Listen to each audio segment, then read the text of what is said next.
Hello, everyone, and welcome back to the Check the Score podcast.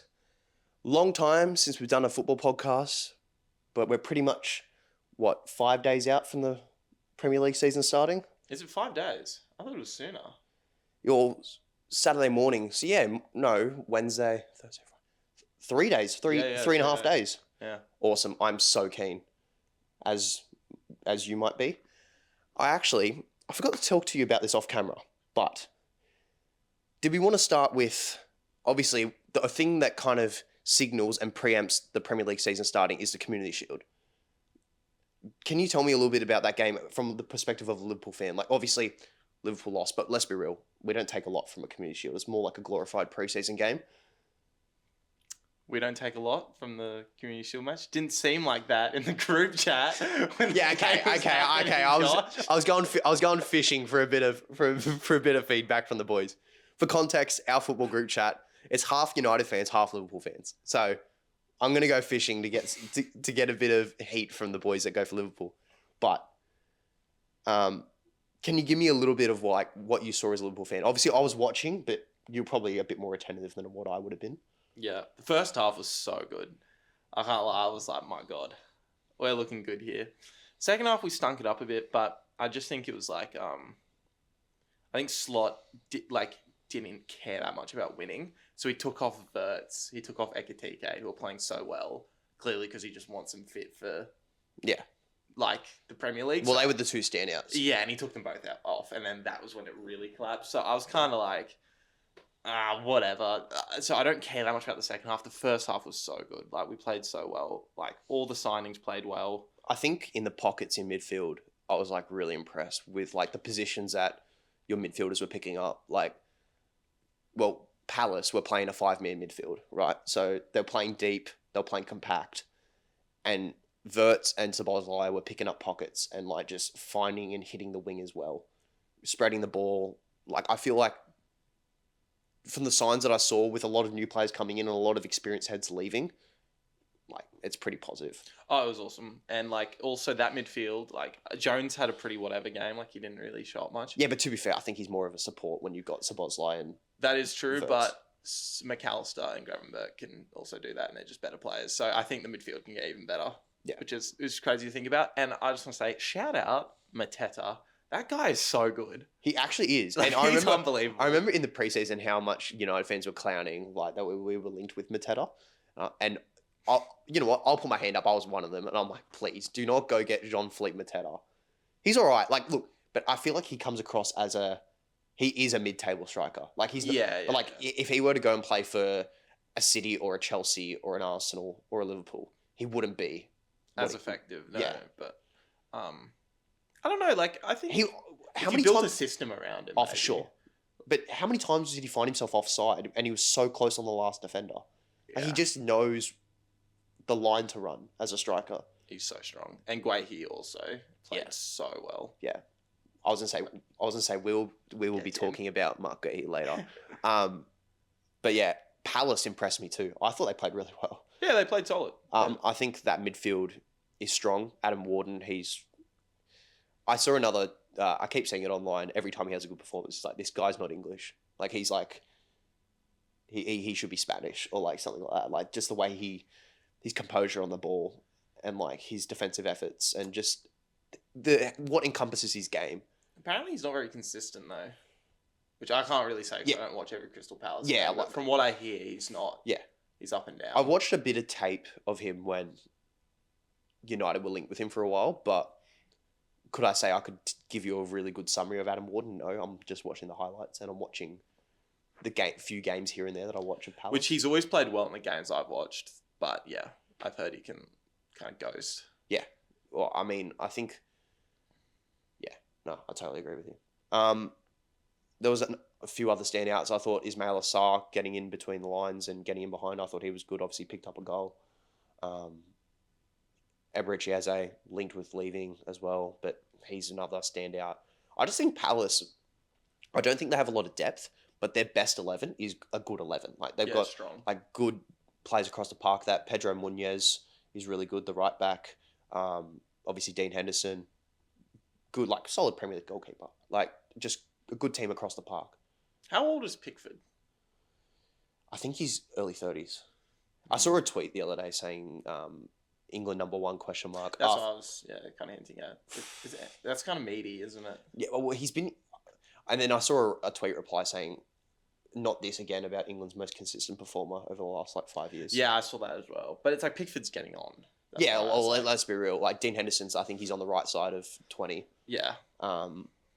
So I would suggest that he would be the next in line, especially with like Nick Pope falling out of favour at Newcastle.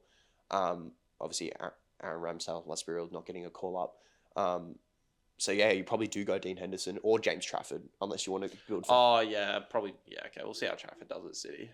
Yeah, well, we could get into that later as well. Anyway, the real reason we're here though, Community Shield aside, preseason aside, it's a ladder prediction.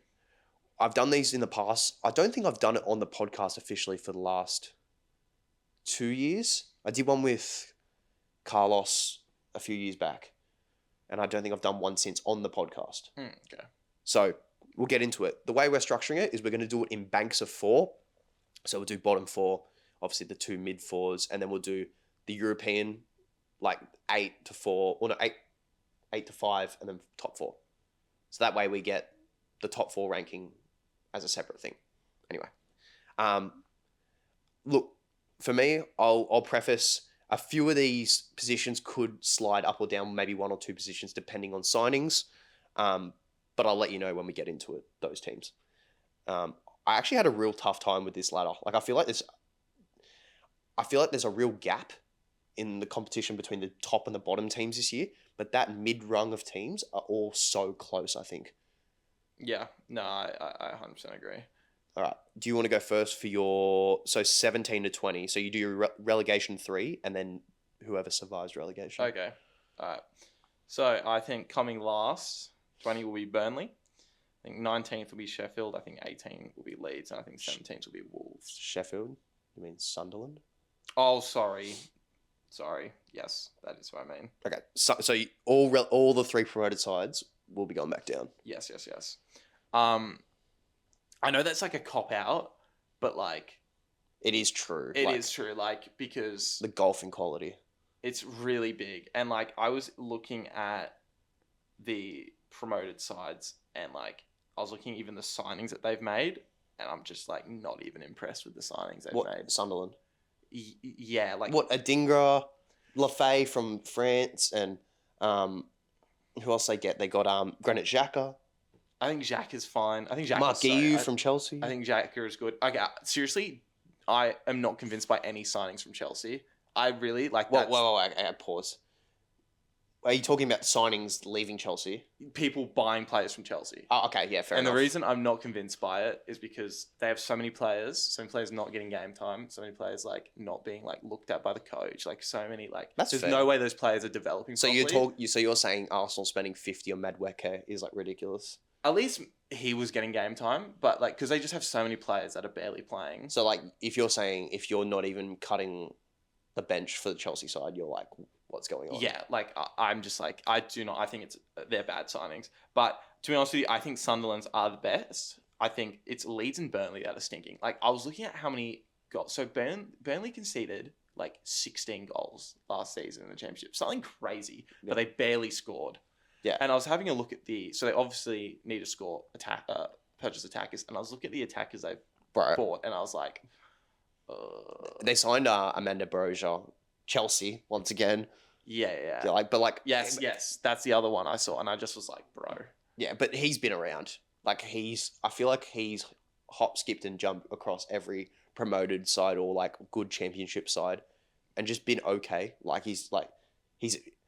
I feel like he comes across as like the typical January loan signing that every club would be like, oh yeah, we need a striker to fill in for 6 months. We'll go get Amanda Broja.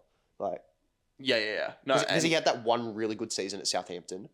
And then everyone's like, well, we need to go sign this kid. And Chelsea recalled him and he just never played. Yeah, he barely played. I couldn't believe how little he'd played. Yeah, because he had that really good, like, as I said, the really good season at Southampton. Could not believe how little he played. And so that's why, don't sign players from Chelsea. Yeah. Good bit of advice, you know. And then, Leeds scored, so they've scored a ton of goals last season. Then they conceded quite a bit. And then I was not from memory, they. Okay, I'm going to double check this because I just want to make sure. But yeah, the defenders that they signed, I was like, bruh, like. I'm trying to think of the players that Leeds has signed. No one springs to mind. Yeah. Oh, here we go. Yeah. So they signed a. Oh, bloody hell. Stupid ad. Yeah. So they've signed Anton Stash, who plays at Hoffenheim, Xhaka Bijol at Udinese, Lucas Perry, a goalkeeper from Lyon, and then Sean Longstaff from Newcastle. Longstaff. I don't know. Just meaty signings for me. Yeah. Not enough to keep you up. No. Especially in the current league. And then Wolves 17. Yeah, I just think they're like stinky. No, I totally agree. I think that's a good take. And then we've touched on Sunderland. And then wait, who'd you have just outside relegation as your Wolves? Oh, Wolves. Okay. Yeah. You want to talk about Wolves or? No, to be honest with you, I actually think they're pretty uninteresting. I think they're just stinky. Okay. Cool. I think they were really bad last season. Yeah. Yeah, that's fair. All right, my bottom four. So last, much like you, I have Burnley. So they conceded 13 goals last year in the championship. Or was it 13? It was a super low amount. No, it was like teens. Less than 20 goals, right? Yeah. Which is incredible. But they lost James Trafford, their goalkeeper. So that's huge. Yeah, and also Scott Parker is the most relegation tier manager that you can get in the Premier League. He's always sacked in the first 3 months. It's true. Season. Anyway, so yeah, Burnley last, and then I've got Leeds at 19th. I've got Brentford as a third side to go down. I think that's a premise on if Visser leaves. You don't lose 35 goals, your coach and your goalkeeper, and stay up. Getting relegated is crazy though. Bro. What they come last season? 9th? No, lower. Were they really? Yeah. They were I think they're 15th. Really? Yeah, and they've lost Embuemo. They might lose Visser. They've lost Norgard, their coach and their goalkeeper. They're not going down. Surely not. I think, as I said, that's premise on they lose Visser. To be fair, losing Embuemo is pretty bad, and their coach. Bro, you know the whole thing about their new coach, right? No, who's their new coach? Their set piece coach. Oh, dude, imagine having Jason Tyndall as your coach. Oh, bro, I can't stand set piece coaches. Bro, no, it's the Arsenal set piece coach that I think started that whole trend. Brentford came 10th last season, by the way. Oh, did they actually? Yeah. Okay, maybe because I have them dropping as well, but not that heavily. Okay, maybe I'm overstepping it because I literally, up until this morning, I have 3 teams that are all in contention for that third relegation spot. One of them being who the next team is who I think is going to be safe, and that's Sunderland. I have 2 teams. I think Sunderland. I think Sunderland will be safe. Yes, I think that's probably so. Sunderland are not a bad take. Sunderland are 17th for me. They stay out. They stay up. Okay. I think, from what I've heard, good coach. I can't say I know much about him, but French coach. He's had a bit of a draw card with getting abroad players in. I've looked at their side. And when they're seriously putting up a fight and signing guys like obviously Granit Xhaka, a Dingra from Brighton, just getting good, solid signings, some Prem-proven signings, some not. Look, it does scream a bit of a championship scramble. There's been teams that have come up and they're like, yeah, let's just, go sign a whole new team. And they just go bonk back down, right? Yeah. That's happened in the past. And I can wholeheartedly say that I'm aware of that. But I think Sunderland, for how big of a club they are, I just don't think that they're really going to give this a good crack. And I think also going to Sunderland to play is also a hard place to go. That's true. I think their home ground is obviously one of the best home... As in terms of going there for an away game, going to the Stadium of Light is difficult. So I think they'll just stay up. Okay. Also, I should say one thing I forgot to mention. I think Daniel Farke is an absolute fraud. Bro, I forgot to mention that. Bro, one of my favourite things ever is the fact that Leeds literally... No, did they win the championship or did Burnley win it? Oh my God. No, Leeds won it. So Leeds won it. Leeds won the championship, by the way. And then as soon as they got confirmed promoted, they were considering sacking Daniel Farke because of how bad his Premier League record is. Yeah. You know how crazy that is? You win the second division, the manager that got you there, and you're gonna get sacked. That's pretty diabolical. Crazy. Because he did sneak. Because I remember especially Norwich had a good start. They had Yeah, like the Timu Puki season. and they had like Todd Cantwell. Yes, Cantwell, and they had like the Jamal Lewis, the left back. Yes, And like so they had actual like players that were good. They had a strong, I think 1 or 2 months, and then. Oh no, you're thinking of who's the other guy? Aaron, the other wing back they have, Aaron. Oh my god, Max Aarons. Oh yeah. He was good as well. Yeah. So they had really strong players. They had a really strong 2 months, and then they just absolutely imploded, and he couldn't get them back on. And I think a top manager, not even a top manager, I think it's a solid manager. Imagine they still had Bielsa. Yeah, exactly. Like, oh. Anyway, yeah, I think, man, that whole Daniel Farke situation is kind of crazy. I think he's already like 1 foot out the door, like as the season starts. Anyway, next 4. We've gone on the relegation for quite a while. All right. Did you want to go first, or do you want me to go? So it'll be 16 to 13. I'll go first. Okay. So then I have Fulham. Mm-hmm. So that's what I said. I think Fulham and Wolves are going to be like, I think there's a big gap between Fulham and the next team, which is Brentford. Yeah. So I agree. I do think Brentford are going to have a big drop off. Big thing for me actually wasn't necessarily losing Mbeumo. It was losing Thomas Frank. Yeah, huge. Because he's also the kind of manager that I think will have a massive effect on the players because he's like a Klopp-like manager. Yeah, he's a very man manager, like dressing room, settle type manager. And I think that's tough. I think also Thomas Frank's always been the type of manager to be comfortable with his squad. Like, they might lose players. Like, when they lost Ivan Toney, he would be like, no, I'm comfortable with the players I have. A lot of faith in the system. Yeah. Rather than the personnel. And when you lose a guy like that, obviously, maybe they've gone with the set-piece coach clearly because he knows the system. But when you lose a guy like that, that's so pivotal to how you play and how your club operates from inside the dressing room. No, 100%, 100%. They're gonna feel that really hard. Yeah. And then I've got West Ham. Yeah. And then I've got Everton. Yeah. Okay. Fair enough. So you got Everton in 13th.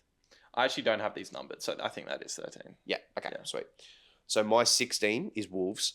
So we've all pretty much confirmed that Wolves are going to be in and around there. Losing Mateus Cunha, Aiton Nuri. Big losses. Then I've got West Ham at 15th. I just think they haven't got enough. Like, they've got good players, but West Ham, man, they looked awful the back end of last year. I just don't think Graham Potter... He doesn't look like he can resurrect his managerial form from Brighton, bro. Chelsea just ruined people. Yeah, like straight up. And then I've also put a big dot point here that there's a serious drop-off from the teams that I've just mentioned to the next rung of teams. So I think, like, even though there's one place between these teams, I think the quality elevates, like, significantly. So then in 14th, I have Fulham. I don't know. They're just like, nothing about them is really convincing. It's nothing like, oh my God, like, they're a good team. Like, nothing really draws me to them. They've got a good backline, but their attack's a bit blunt. And then in 13th, I've got Bournemouth. Yeah, fair enough. They've pretty much lost their entire backline. I'm so surprised they didn't try and get Kepa on a permanent, especially when Arsenal picked him up for $5 million.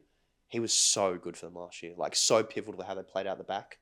They obviously lost Kierkegaard to Liverpool. They lost Huijsen, Zabani, that guy, he signed for PSG. Okay, no. That's like their whole backline.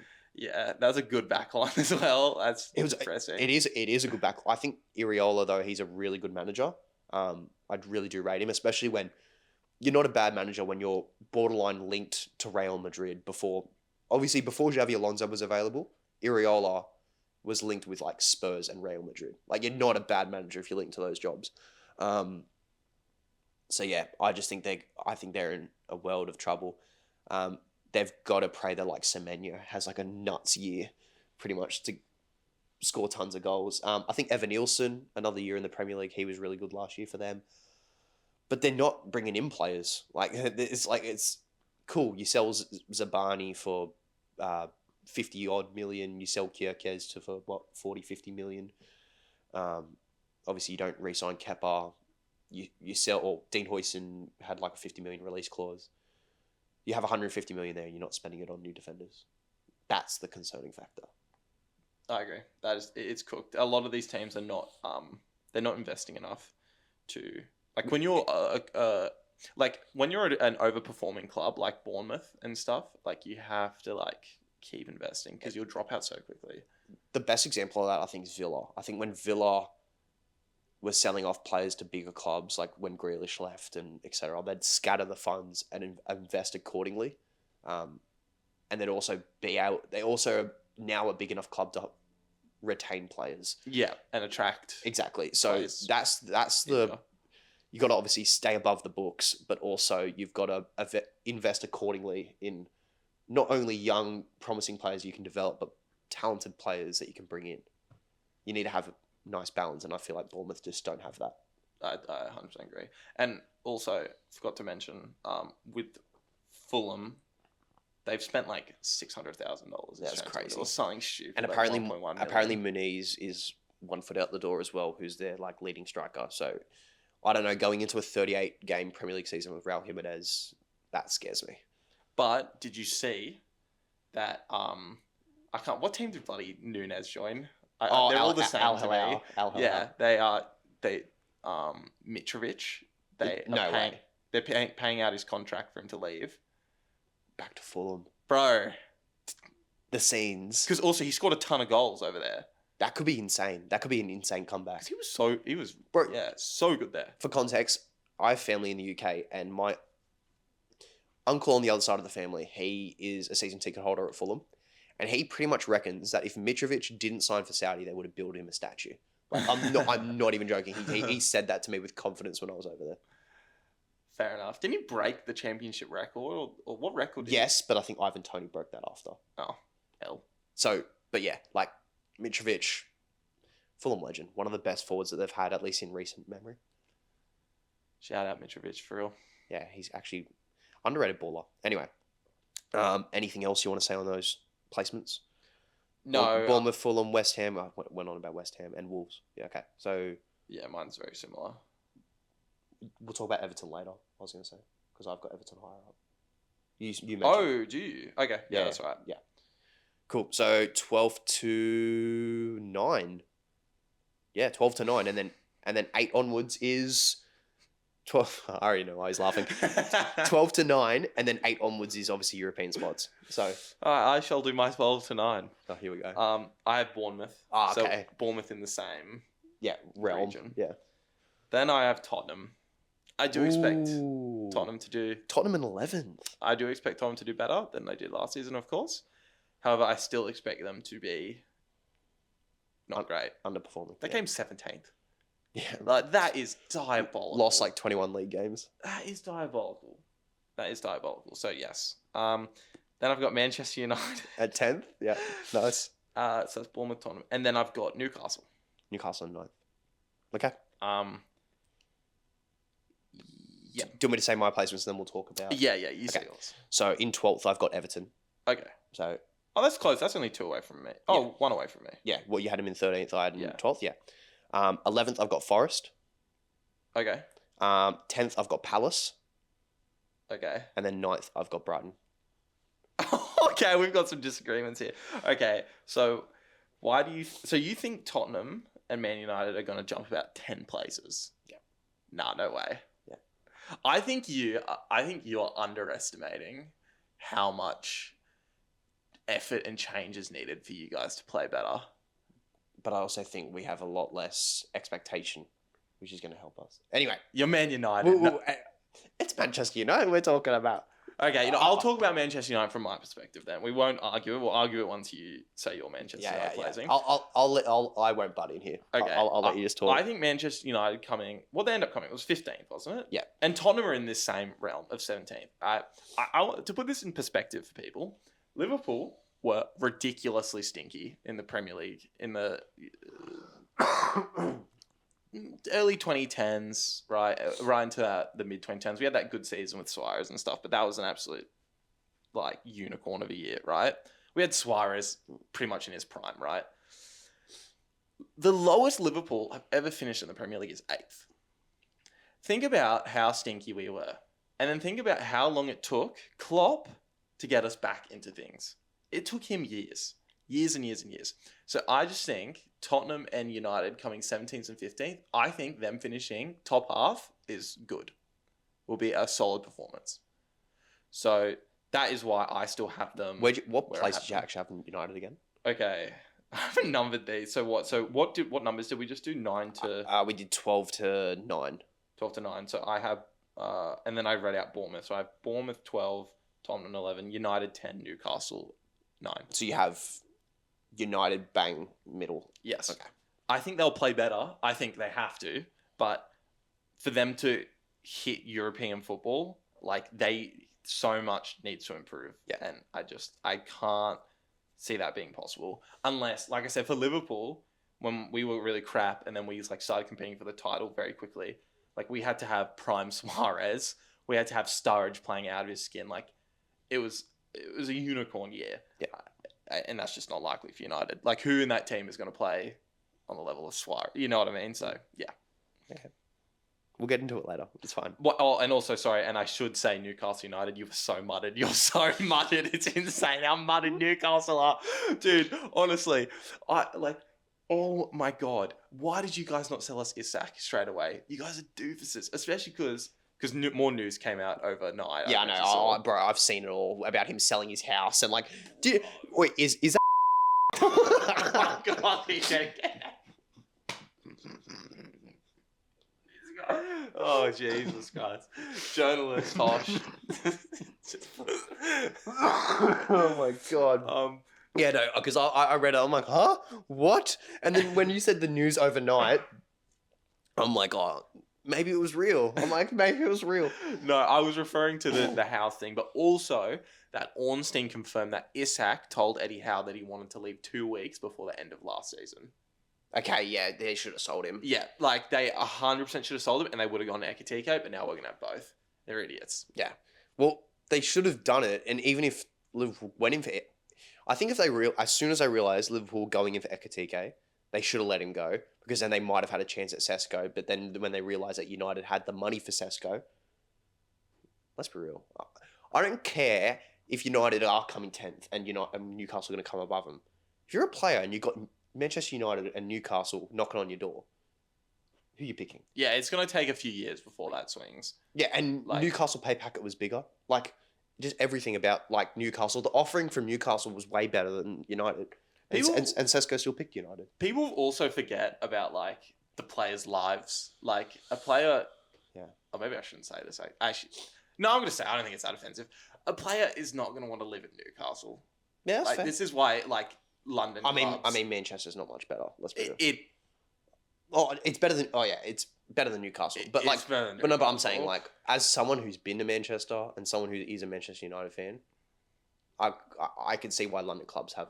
Oh, absolutely. But yeah, Newcastle, it's not nice. It's like the weather. Yeah. So I just it makes sense why he's picked United over Newcastle. 100%. And that's why I always found it crazy. Like guys like Sandro Tonali going and playing for like Newcastle when he was living in like Milan, right? Yeah, but there was definitely something dodgy going on. Oh there. Yeah, they knew that. Oh, yeah, but that like, what about like Bruno Guimaraes? Like, you know what I mean? Like, yeah. Anyway, we could go on this. This doesn't just apply for Newcastle, by the way. As in the location thing, there's a lot of clubs that, you know. Absolutely. Anyway, but yeah, Newcastle mudded. So we'll go over my ones. All right. Yep. So Everton, we can talk about them. Forest, Palace, and Brighton. Okay, well, we talked about Palace before, so I might skip over them. But Everton, I think they're having a good window. They're being not frivolous, but they're being smart. They confirmed that Grealish loan yesterday. I think he'll be good for them. Keenan Drew's Ruhal, I think he'll be good for them. Who else they get? They got a few others, I know they did. Obviously letting go of Calvert-Lewin, thank God. Mm-hmm. Just don't come to United, please. I think they need a striker, but once they get a striker, I think they're actually in a good spot. I think like by the club standards, if they're aiming for mid-table, I think they should take it, especially with how they've been in previous years, borderline relegation. David Moyes ended last year on a high. I think he got the club into a bit of a rhythm. I think the new ground is also going to have a bit of a not a like a tough place to go, quote unquote, but like it's going to have the place is going to be like bumping. Like it's going to be like, it's going to be lively in the new good. What's it called? It's not Goodison now. It's like some new. It was called something stupid. Yeah, Wasn't some it? stupid name, but the ground looks beautiful. Like it's pretty awesome. So I think that's also going to have a bit of a buzz around the club. Obviously, experienced Premier League players, like they're not going out and signed unproven players. Like Keenan Drewsbury Hall played for Leicester, got to move to Chelsea, didn't get minutes, signed for Everton. Grealish, literally the most expensive British player ever. There's a 50 million buy option in that contract For Everton. Yeah. Yeah. There's no way they pay 50 million for Grealish. Anyway, but yeah, I think better season than last. They actually finished higher than what I actually thought last year. I think they were in that similar realm. They finished. I can't remember if they finished higher or lower than United, but anyway, Higher. higher. Nice. Anyway, but yeah, that's my little spiel on Everton. Sorry, it was a bit of a whole lot of nothing. I agree with you. Actually, that I think they'll do better, but I think the issue is I think Tottenham and United finishing below them. I don't think that'll Happen. Yeah. Yeah. Yeah. That's fair. Which is why I think I have Everton the exact same. Oh, actually, I want to talk about Forest. Yeah, I have them dropping down as well, but not as much as you. So, Mr. Marinakis has done it again. yeah, that guy is Yeah, something fishy going on with that guy. some fishy guys. Don't go onto his Wikipedia and go onto the controversy section and alleged crime. Don't do that. Maybe I need to have a look after this. Have you not? No. Do it. Yeah. Like that dude is. Yeah. Anyway. some weird stuff is happening. Anyway, Morgan Gibbs White, that video of him renewing his contract is Bro. it's like one of the most uncomfortable things I've ever watched. Yeah, like And it's also, you don't thank the owner, you thank the coach, or you thank the club, or you don't always put faith. It's like when Sesko signed for United, did they come out? Oh, I'd just like to thank the Glazers. I'd just like to thank Sir Jim Ratcliffe. no, he's obviously he's just a dictator. He's obviously just wanted him to do that and be like, "You're gonna say this." So crazy. Anyway, that whole Spurs transfer with Morgan Gibbs White was kind of crazy. Like the whole way that just went like weird. Anyway, they've kept a hold of a few players, sold a few as well. Anthony Elanga's gone, but James McAtee might be going there. I think that's a huge signing. James McAtee from City. Yeah,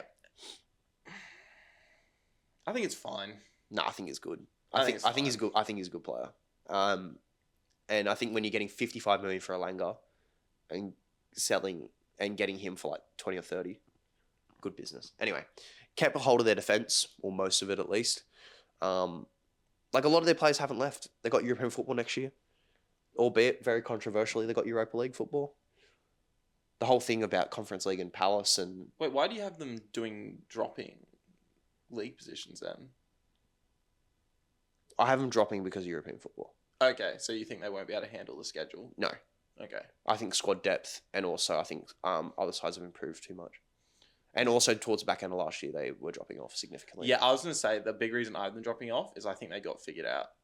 I think tactically everyone went, oh, okay, they're just going to put 10 men behind the ball and then just Whack smack it it to Chris Chris Wood and then counter-attack you. Yeah, So I think they've lost became a very I one-dimensional. think I've lost a few players, but not enough to be really, really bad. And also the schedule's going to impact them. I was just kind of paying compliments to what they had. But yes, that's why I've got them dropping so far. And then what else I have? I had Palace and I had Brighton. We can talk about them later because you've got them high clearly. Mm-hmm. Okay, now 8th to 5th. Yes. Okay. So I've got Nottingham Forest. Okay. I've got Crystal Palace. However, I have put in Ooh. brackets here, and this is very likely, of course, especially with the overnight news. Yeah, I know. Yeah. I think if they lose Guehi, I have said I think they will finish below probably even United, dropping Bro, 3 he's or 4 huge. places. Captain, best player at the club. Actually, Potentially. him or Eze, for sure. Yeah, potentially. But probably their most important player. Oh, yeah, for sure. For sure. Especially as captain. Then I actually have Brighton, and then I have Villa. Okay, so you got Brighton 6th, Palace 7th. Basically, I would say you can sum up my last 8 positions is that I think that these Aston Villa, these Brighton, these Crystal Palaces, I think that they're going to hold on to these European places because I don't think United and Tottenham have enough time to retake them. I think probably next season. Okay, hypothetically, Palace lose Gay and we get Belieber. That weakens Brighton. Palace gets weakened, and we get... Bro, this believer guy, honestly. Bro, he's playing like... Oh, man. Bro, yeah, whatever. You guys seem to think if you sign... You guys seem to think he's like Pogba.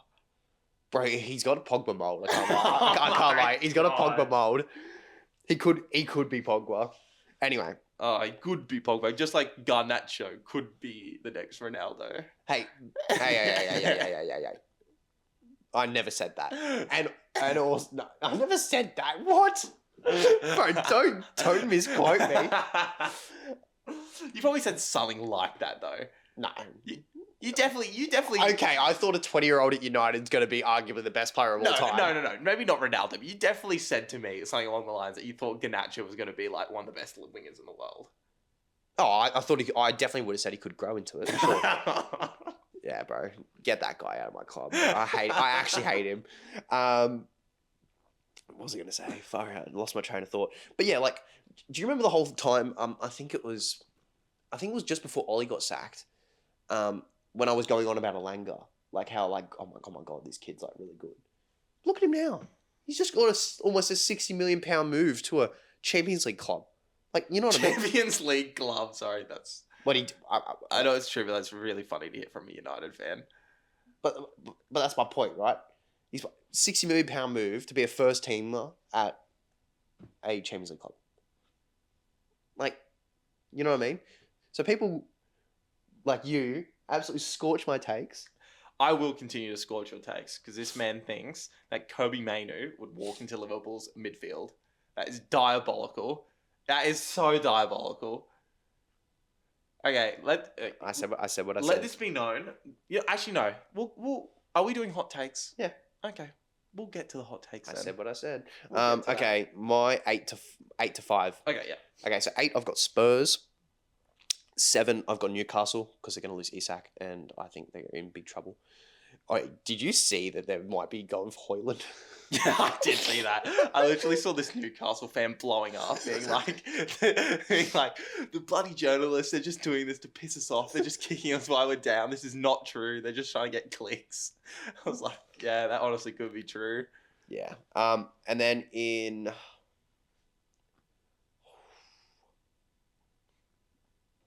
Nah, I'm sticking to my guns. 6th Villa, 5th United. Okay. So you think United are going to go from 15th to 5th? Yeah, man.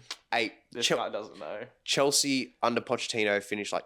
No, there was like a season they finished like 12th and then they won the league next year. And then there was another season they finished like 12th again. Chelsea under Pochettino. So I meant under Mourinho. When they finished like 12th and then they went on to win the league with Conte the next year. I think United have made calculated signings, not this frivolous spending 85 million last minute on Anthony. You reckon those are calculated signings? What? Cunha and Mbeumo? Yes. No. Cunha and they're the Mbeumo, most obvious signings ever. but they're calculated. They're addressing. I actually don't think Cunha is. I think maybe Mbeumo. I don't think Cunha is. I think Cunha is going to stink it up. No, I think Cunha could not be a better fit for the position that Amorim wants him to play. That left inside, like attacking midfielder / like wide player. Like, he's got Pogba mentality. He's got Pogba mentality. Honestly, he does. You can tell the way he walks around the pitch. He's so good, and like even watching his work off the ball, man, unreal. Anyway, I think the reason United fell off so badly last year is because of the adapting to Amorim's system. I think the system is so obscure, and a whole preseason and new players under that system are going to help him. So that's why I think the jump's going to be so big. I also think we've strengthened a lot better than other clubs. Obviously, with the likes of Palace probably going to lose Gehi, Newcastle losing Isak. I could go down the list. A lot of players have lost a lot of good clubs have lost players and not replaced him. Whereas we've not had the personnel and we've actually recruited. I also think we had a lot of injuries towards the back end of last year.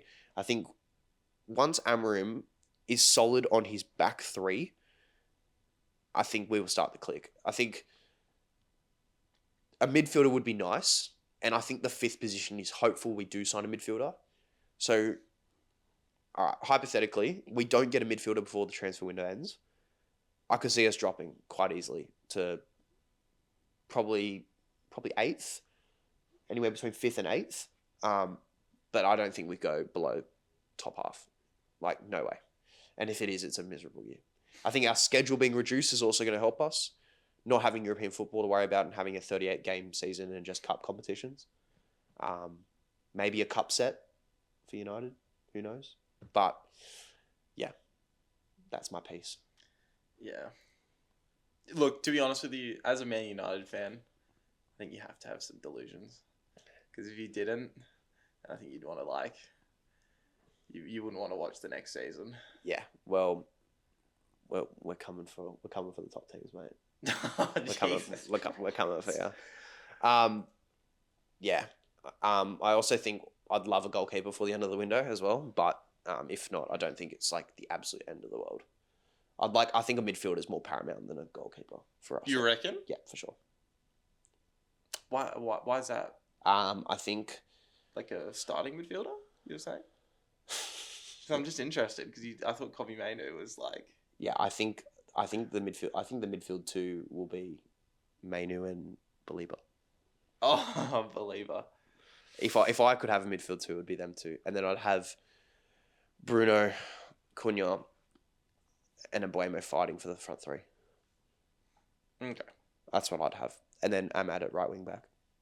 I think him holding down that position might be his future at that position. He's so good when he played there last year. Just work rate, ridiculous work rate.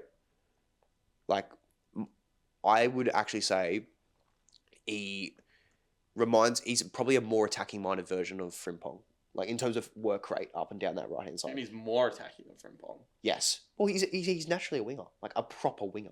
Yeah, I think, but like Frimpong was naturally a winger, right? And then he became a right back. So you think I'm not sure the origin of Frimpong, but like in the system that United play, he gets up and down that touchline so much. Whereas obviously, I'd say defensively, Frimpong's probably better than Ahmad. Like, but yeah, because I wanted United to go for Frimpong, and then clearly he hasn't. Obviously, because Liverpool went in. But also on top of that, I think because he wants Ahmad to play there. Anyway, who else do we have we can talk about? Already talked about Spurs. Actually, did we? Well, you have it. Oh, yeah. I think that James Maddison injury is going to hurt him a lot. Oh, yeah, that's really bad. That's going to hurt him a lot. Kudus is going to have to have a huge year. Selling Son as well, like another huge loss.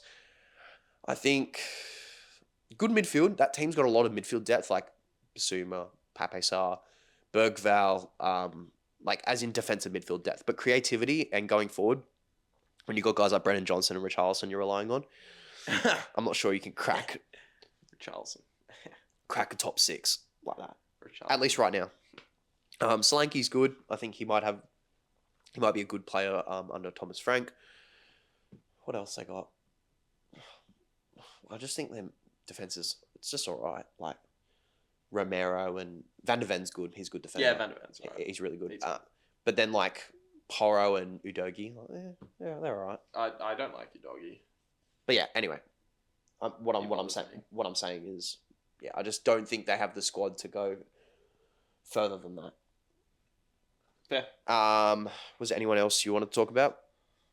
I had Villa. Do you have Villa? No. Oh, yeah. Villa fifth. Yeah. I think they'll kind of hover where they were. Yeah. Got a good squad. I've heard that apparently that Newcastle have bidded for Jacob Ramsey, but he wasn't really a first teamer anyway. So if they get that money, I'd reinvest it. Go sign some more players. Keeping Watkins is huge. Keeping Morgan Rogers is huge. Konza and Mings. I think Mings back from an ACL injury would be big for them as just rotation. Who else they got in that squad? Boubacar Kamara, he's pretty good. Yeah, just like players like that. Like they're just good depth in that squad to compete in all competitions and just quality across the park. Proven team, keeping the squad. I think people really underestimate being able to hold on to your players rather than it's true. Signing and selling players. For a club like Aston Villa, it's huge. Exactly. So keeping hold of their players when United were sniffing around Watkins and of the like other guys, I think that's just huge for them. So yeah, they'll kind of sit around where they were. which is respectable. Oh, for sure. Yeah, I think if any Villa fan would take that, playing Europa League football is probably realistically their level. Like at least to go deep into the competition. So yeah, top four.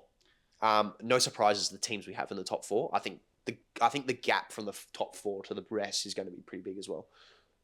Okay. I think you're going to be surprised from my order though. Yeah, you're not going to have Liverpool first, and I'm going to get rage baited. I have Chelsea, Arsenal, City, Liverpool. Chelsea, Arsenal, City, Liverpool. Okay. I think the only one there that's controversial, it's not, I think, because obviously Arsenal came second last season. Coming third, yeah. Yeah, I think they'll come third. I think it's just City. Yeah. Yeah, Pep will do something. They'll be good again. Yeah, for sure. My one is I've got Arsenal fourth. Okay. Arsenal, Chelsea, Liverpool, City. Okay, so okay. Explain yourself. I'll explain. So with Liverpool, I just think depth is going to be their killer. I think losing 3 forwards, obviously Jota passed away, then losing Nunes and Diaz, established first teamers who know the system, that's going to hurt. I think they've recruited well in midfield. Obviously, getting Florian Wirtz is huge. Keeping hold of their midfielders as well. Like I think that's an area they've strengthened.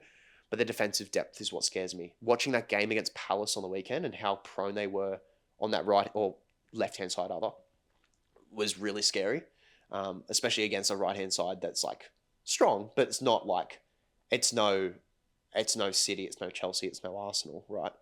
Like I can only imagine Kirkes getting that high and Saka attacking that space. I think if you get Gay here, that would be huge. I think that could be enough to get first. And all I'm saying is all 4 of these sides have squads and good enough managers to win a league title. I just think that's the order that I have. Like if Arsenal win the league, I wouldn't be surprised. If Chelsea won the league, I wouldn't be surprised. If Liverpool won the league, I wouldn't be surprised. But that's just the order I have them. City, the reason I'm so hell-bent on City winning the league is I think people are underestimating City getting Rodri back. Like getting him back is like a brand new signing to me. Like having him back is huge. Like he's like almost 2 men in midfield. Like he's that good. I think a complete midfield overhaul was needed. They kind of had some old legs in there. Obviously De Bruyne, Gundogan, of the like. Getting Tajani Reindeers. If you didn't know, he was Serie A midfielder of the year outside of Scott McTominay. He had a really good year with Milan. Ryan Cherky, very talented footballer, can play off the wing and in attacking midfield. I really hope they give Foden the chance to play through the middle in that De Bruyne role. I think when he got the chance a few years back when De Bruyne was injured, he really flourished. Love to see him there. I think Haaland really he'll have something to prove after what he'd probably consider an underwhelming year last year. Marmoush, I really, really do rate him. I think he's exceptionally talented. I think he is arguably their best winger at their club, if you're excluding Foden as a winger. I think he's very, very good. I think they need one more forward, which I think they'll do before the end of the window. The only issue for City with me, I think they've addressed defensive depth, getting Aït Nouri as a left back. They're probably going to move Gvardiol next to Diaz. That back two is pretty strong of Gvardiol and Diaz. Right back's always a bit of a wonder, but Pep, look, he's always been. I think Pep as a manager has always been understaffed for defenders and figured something out and been defensively strong. The likes of Ake, Rico Lewis can play there. But the goalkeeper is the weird one for me. The fact that they're going in for Donnarumma allegedly and they've signed James Trafford, they still have Ortega and Edison. It's like you have 4 keepers that are easily first teamers and they're just not going to play. So that's the only one if. But Pep, as we've seen in the past, doesn't go 2 years without winning anything. So I think he will win something next year. Okay. All right. I'm going to say my disagreements with what's been said. Liverpool's depth. I don't agree with that. You say you agree? No, I don't agree. That you think it's forward bad. or defensive depth? Yeah, I think... Okay, now, I will say, to be fair, the overnight news has changed things a bit. As I said, if you get Gay, like, that could really... Gay, and also we're now in... I can't even remember the bloke's name. Leone? Oh, yeah, he's from a South American club or something? No, Parma. Oh, Italy. Okay. Italy. He's a very highly touted centre-back, and apparently we're very in for him, and we'll probably get him. So then I think our depth with Isak is wonderful. With Isak.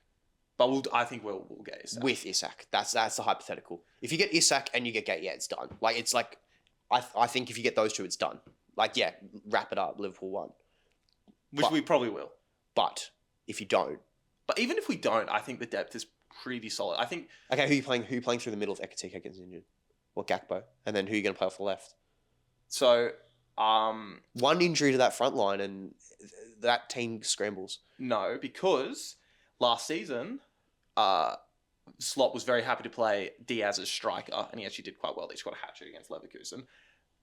In pre-season, Slot was playing Wirtz as striker, as like a Bobby Firmino false nine type role. So I do think that he will be able to manage. And then what place Szoboszlai as that attacking minor midfielder? Yeah. And then we have like Gravenberg, we have like McAllister, we have Jones, we still have Elliott, we still have Chiesa. Fuck off. He's not playing. Yes, why not? You guys are trying to get rid of him this window. No, what happened is he wanted to leave because he doesn't think he was going to be guaranteed game time. Which is true. Not necessarily. The reason he didn't get a lot of game time... Okay, he's your third choice player off the right. He's only third choice because he got injured. He was injured for literally the entirety of last season, basically. Harvey Elliott gets in before him. And he doesn't. I hate Harvey Elliott. No, Harvey Elliott... I love Harvey Elliott. Wait, okay. One, they're different positions. Elliott plays midfield. No, but he plays off the right. He has played off the right. Elliott? Yeah. For Salah. When? He always comes on for Salah. I swear that's the substitution they would make. Oh, maybe like when he was like 17. Elliott's been a midfielder for us since he was like 18. Yeah, but I always thought when you didn't have like wingers available, it was always Elliott to play off the right. No, not really. Like maybe like a League Cup game here and there, but no, I wouldn't say so. Like to be honest with you, Salah never comes off. Like you know, what I mean? The only time Salah doesn't play is like a League Cup match. So maybe that, but no, I wouldn't say Elliott's a right winger. I wouldn't say he's going to play there. And so I do think Chiesa is going to get game time. I think Chiesa is really brilliant, and when he did play, he played well. He was just injured. Okay. So I think our depth is good. Now, what'd you say? Arsenal. City. I am not that impressed by City's transfer window, to be honest with you. But do you think they need it a lot? Yes. I think they need one more forward, and that's all. I think losing they've lost De Bruyne and Walker, and I know Walker wasn't playing that. Right, De Bruyne Walker got loaned out in January. Yeah, but the point is losing lots of senior players in one window, and I mean like permanently losing. I just think that changes like the dressing room dynamic a lot. I think it changes.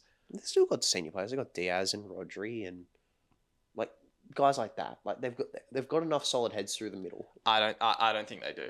And also like I think I'm not that impressed with the Shirky signing, to be honest with you. I think he's so good. I'm surprised. I think there's a reason that he went for the amount he did, and I think there's a reason that City were in for Wirtz, but we just beat them to it.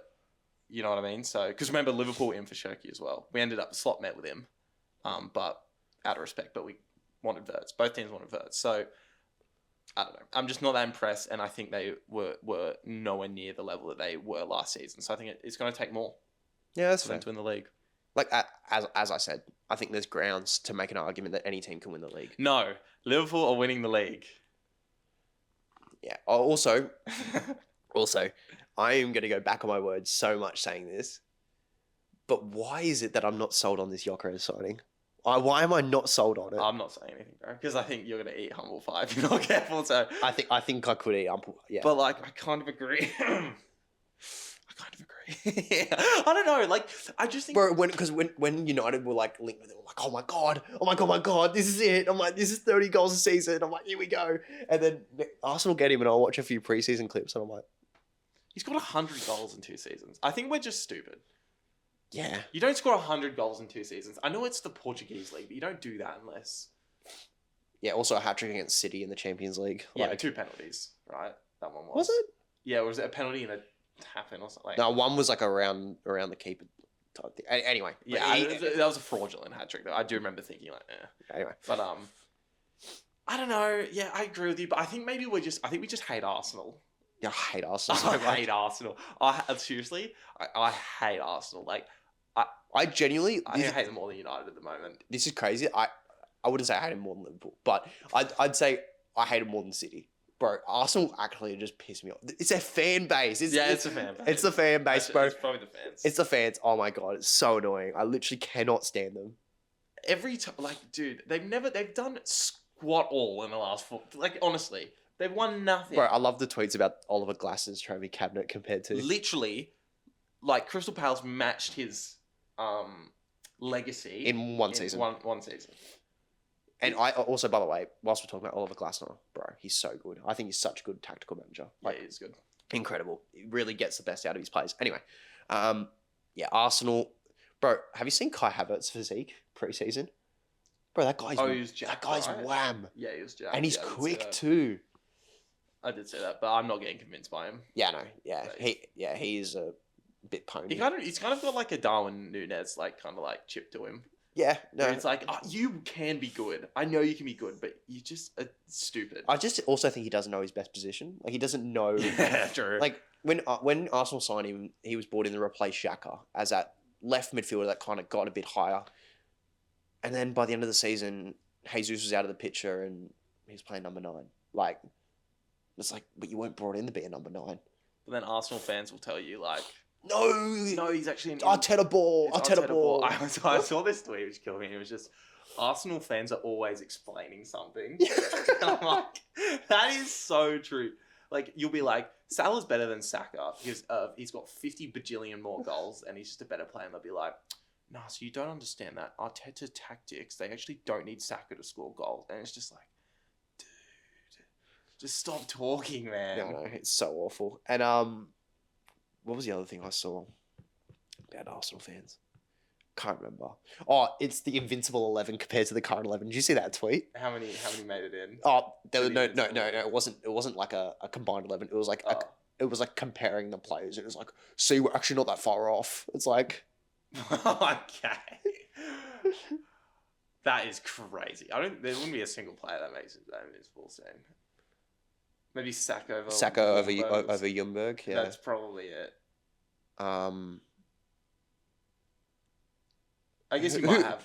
Who was right back in that team? Was that Loren? Loren probably. Yeah. Timber. No, be for real, bro. Timber's a fraud, bro. I don't trust that Ray guy. over Lehman, maybe. No way. Over Lehman, no way. But yeah. So yeah, what we're saying, Saka. That's it. Probably, and maybe one of the centre backs gets in, but probably not. Let's be honest. What? Sol Campbell and. It was Oh my god, this is really bad. Oh my god, he's he's in punditry now. He was like a killer, like he was like really scary. Oh my god, he played like 500 times for Arsenal, bro. Ah! It's not Keown. Yes, he played, but no, it's Yeah, cut this out. He played for them in the first division as well. Oh right. Oh, Tony Adams. No. Yes. Was he invincible? He must have been in the Invincible. Because I thought he was out of the team by then. Because obviously I know Tony Adams. Like, who doesn't? I've got to get this up. Jamie. But yeah, do you want to lastly talk about Chelsea, and then we'll finish it off? Yeah, I don't know. Chelsea, bro, just stop signing players. Be normal. I don't know. You just have so many like. I think they're really good though. I think that João Pedro signing is huge. Yeah, I do like João Pedro. I don't know, and I think Cole Palmer's gonna play well again, which I think is an issue because that guy's he is good at football. Oh, bruh, Colo Torre. Oh, Colo. Wait, they actually had a ton of good defenders. Yeah, Keown was there. Like I said, Tony Adams out of the picture by then. Really? Yeah. When did he retire? Late. Bro, that team is stacked, bro. I forgot they had Cesc Fabregas in that team as well. Cesc Fabregas, Patrick Vieira. Bro, Fabregas is an unk. Bro. How are you in the Invincibles, bro? You're on my FIFA 14 team, bro. What? Yeah, no. Goated. That was a goated squad. Tony Adams. When did Tony Adams retire? Oh, 2002. So yeah, just before. Anyway, yeah. So my goat. Chelsea, I think they'll be really good next season. I think coming off a Club World Cup win, bit of kick in their step. Cole Palmer in for a huge year. If they get Simmons, that would be huge as well. But I think getting rid of a lot of their depth. Have you seen that tweet about 49 signings since Todd Bowley? Yeah. And it's like if you do 40 that with Liverpool or whatever, it's yeah, with United, it's Ander Herrera. Jesus Christ. And you guys have made a lot of signings as well. Ander Herrera's 49 signings ago. I can't remember. I don't know what Liverpool's was. I read that it was Peter Crouch, but that can't be true. That can't be true. Because that's like 2007 or something. Yeah. But yeah, that's our ladders. I'll put them up on the screen now. A graphic of both of them. Okay. This has been going for a lot longer than I thought. So let's just do our hot takes and just like quick reaction to both of them. Did you have yours written down? Or... No, but I'm going to do one right now. Kobbie Mainoo is the most overrated player in the Premier League. Yeah, I'm not falling for the rage bait. No. I'm arguing this, and everyone's going to listen to me, right? This guy. Okay, before we start, can you just name me some midfielders that you think are better than him? I will. This guy thinks that Kobbie Mainoo makes it into. You said that he walks into Liverpool's starting midfield. Mm-hmm. Okay. So, now, obviously, he doesn't play the first position. So, you were saying that he is a better player than Alexis McAllister. Is that correct? No. Okay. So, you're saying... Okay, so you've changed your opinion on that because you have argued with me that before. Yeah, this is prior to last season, by the way. Okay. So, are you saying that he is a better player than Ryan Gravenberch? Yes. Okay. How old is Kobbie Mainoo? 20? 20. So you're saying that this 20-year-old is a better player than Ryan Gravenberch and Dominic Szoboszlai. These Prem-proven who won the title. No. I didn't say Dominic Szoboszlai. Okay, do you think he's better than Dominic Szoboszlai? No. Okay. He has changed. You have changed your rating of Mainoo. So he's not now the most overrated player. He is just overrated. So we'll argue on Ryan Gravenberch. Yeah, okay. If this is true, if you are saying that this 20-year-old Mainoo is better than Ryan Gravenberch, then I'm telling you, if Kobbie Mainoo does not win a Ballon d'Or, it is a failed career. Right? What? No, because how can a 20-year-old... You are saying that that means he must be in the realm of world class. I think he will be world class. No. You must be saying he must be right now world class because I think he's victim to the team he's playing under. No, that doesn't matter. What do you mean that doesn't matter? No. If you are saying all right, you go put Gravenberch and you put him in bloody Burnley. Is he as good as what he is? No, he's in a Premier League winning side. He would show his world class ability. Exactly, Kobbie Mainoo has, but he hasn't been able to prove it as well as he could because of the team he plays for. No, this is number one bullshit, brother. I'm telling you that Kobbie Mainoo walks into any Premier League midfield.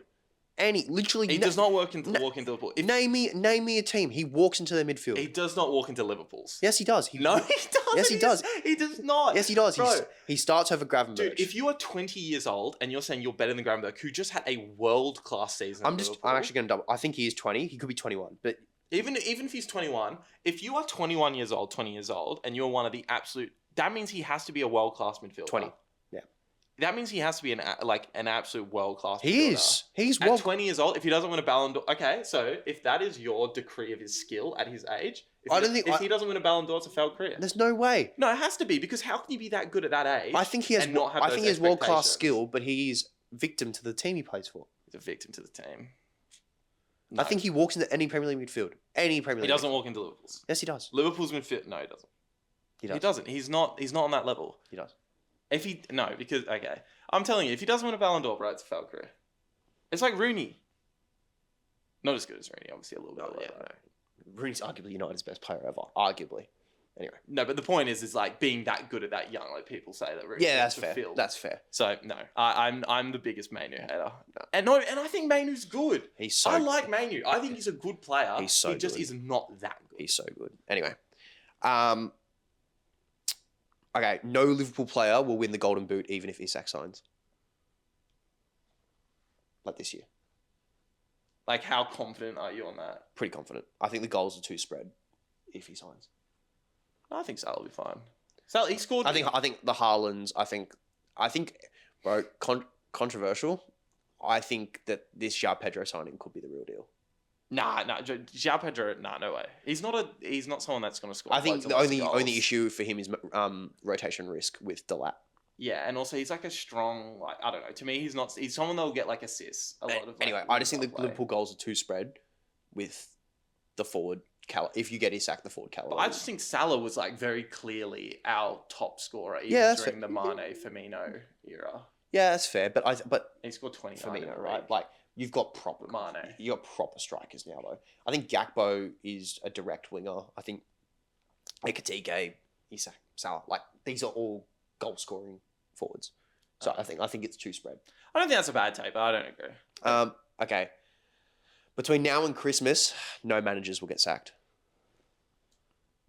What, you're confident even Daniel Farke? Yeah, I think none of them get sacked.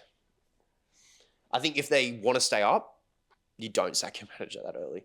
Do you remember that season? I forget what club it was, but Scott Parker got sacked after like 3 games. Who was he managing? I forget. It was a promoted side. I full forget, but I remember he got sacked and I was like, what? Oh, wait, no, I do remember this actually. It came out of nowhere. Yeah, because I remember, funnily enough, when we used to work together, I remember talking to you about it like for an entire shift. And I was just like, how stupid it was. Yeah. That kind of like does ring a bell. Yeah, I agree. That would be silly, but I mean, no, man. I'm trying, but to be fair, like I'm trying to think of who I. Well, like, a lot of like Margaret Silva's getting like. There's no way. No, it'll be if there is. It's maybe the Wolves manager.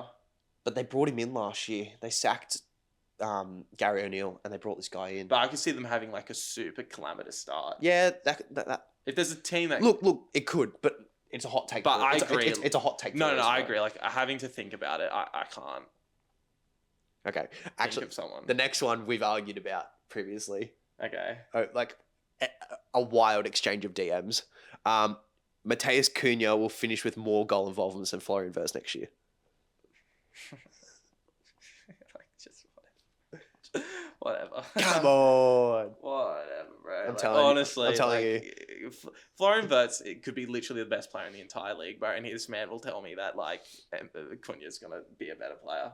I didn't say he's gonna be a better player. I just said he's gonna have more goal involvements. Even that, like, just be for real, bro. Like, are you telling me that? Okay, like if we're going off that mentality, it's like, all right, who's a better player? Who's a better player? Cody Gakpo or Chris Wood? Gakpo. But who had more goal involvements last year? No, sorry, I just like that wasn't my point. My point, what I was saying. But that's what I'm saying. Yeah, no. But what I was saying is that I'm saying United fans are so delusional that if Florian Wirtz was the best player, you'd tell me Cunha was better. Is what I meant. I mean, I'd never admit it, but yeah. even though I know good well, Wirtz is a much better technical player than. Just like Wirtz, he's going to be supplying Salah and probably Isak. But yeah, I just like but my point before, right? More goal involvements. Yes, more goal involvements. Yeah, he's going to be supplying Isak and Salah. He's going to get so many assists. Don't care. I'm telling you, Cunha. Like I cannot wait for him to. He's going to be like Garnacho. There's going to be controversies with him. He's a bad actor. No. He is. Okay, there will be a rift between Chelsea's playing group over competition for sports. Yeah, I mean, probably. You'd kind of hope so a little bit. Isn't that the goal? Or do you mean like a proper rift? Yeah. Especially when if they bring in Isak. Oh no, if they bring in Garnacho and Simmons, as well. Why do they just sign the entire? Like. Yeah. Anyway. Why? A lot of these don't need like heaps of explaining. None of the English clubs will even make it to a European final this year. Really? Why? They did so well last year. I just don't think they will. I think that... What about Liverpool? No. This guy's a hater, bro. No. The biggest impact signing of the season, it'll either be if Liverpool get Gay or João Pedro. What about Isak? Impact signing. You don't think Isak is an impact signing? I mean a signing that will literally. Why are you so high on João Pedro? Bro, I'm telling you, this guy is like. I didn't even really want him. We were linked with him. I didn't want him. No, but I think it's for how Chelsea play. Because João Pedro is a guy that can play in the 10 and he can play at the 9. Cole Palmer in his best year at Chelsea was that he kind of interchanged between the 9 and the 10. And I think that they'll work off each other so well. And I think with wingers that will supply them, the defense of Chelsea is the only thing that scares me. The defense is like the scary part. But I think their attacking threat is ridiculous. And that's why I think if he is not a minute's risk with the lap, I think he's going to be so good. But I don't think if he signed for City, I wouldn't care as much. If he signed for Liverpool, I wouldn't care as much. If he signed for United, I wouldn't care as much. Because I think the system just fits him. Okay, fair enough. And then what else I have? Last one. Defensive depth among top teams is going to be tested, and sides will spend big in January. Yeah. I mean specifically defensive depth. Like it won't be for attacking players. It'll be entirely for defensive depth.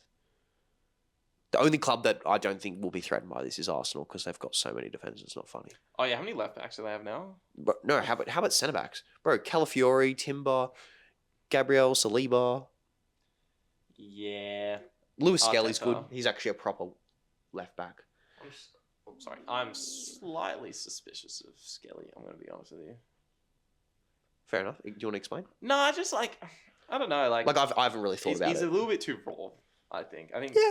He had a good start last year. When he cracked I don't think he's someone that should be starting for them week in, week out. Yeah. That's all I had. Did you want to add anything else? Like as in hot takes or anything? Any final output? Final output. Liverpool are going to win the league. We're going to win the quadruple. That's my hot take. Liverpool are going to win the quadruple. Huge. Huge ball knowledge. United to upset everyone. Get a European spot. League. Let's go! That has been the Premier League preview episode. Can't wait for the season to start. Let us know if you want to see any more Premier League segments, and we will see you next time.